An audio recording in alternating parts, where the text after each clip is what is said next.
Et Jacques Bompard. Oui, Monsieur le Président, chers collègues, cette proposition de loi vise à actualiser le maillage communal qui a fait à la fois la force politique de notre pays, mais dont les dépenses aujourd'hui sont souvent inconsidérées. De multiples modifications y sont proposées visant à faciliter la cohésion des petites communes en vue de la formation de nouveaux blocs communaux qui seraient plus aptes à accompagner la vie des habitants.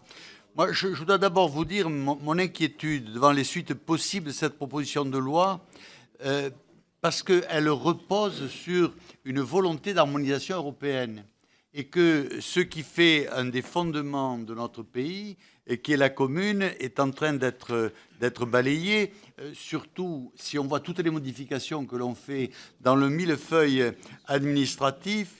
Et si les intentions sont bonnes, et je pense que même le résultat peut être bon, il est important d'être vigilant.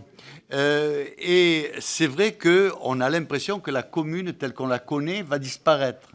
Or, comme je le disais tout à l'heure, c'est une tradition et je ne sais pas comment nos élus vont pouvoir s'adapter à une nouvelle tradition et quelles seront les compétences, les résultats pour notre pays.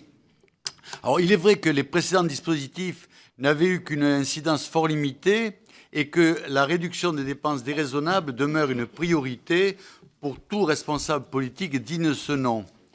Toutefois, cette tentative d'amélioration de la commune nouvelle me semble ignorer quelques défis auxquels la France périphérique est soumise. Le livre de Christophe Guilluy, La France périphérique, qui fait aujourd'hui l'actualité, devrait intéresser nos travaux.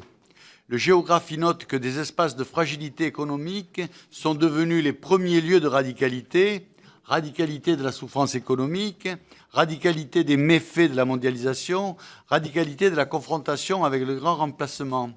Il déplore un affrontement entre la France métropolitaine et la France périphérique, anxieuse de subir de plein fouet la désintégration nationale.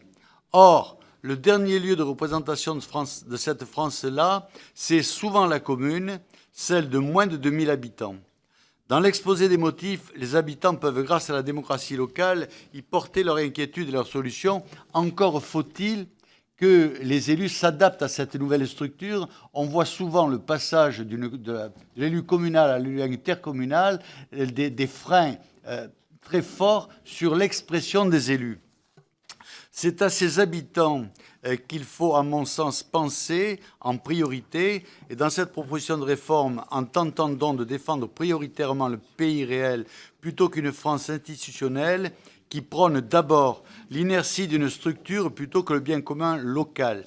Il faut notamment espérer que le projet d'adhésion à une commune nouvelle ne sera pas de facto l'annonce de la défense spécifique des citoyens originaires des anciennes communes, comme c'est souvent le cas dans les intercommunalités.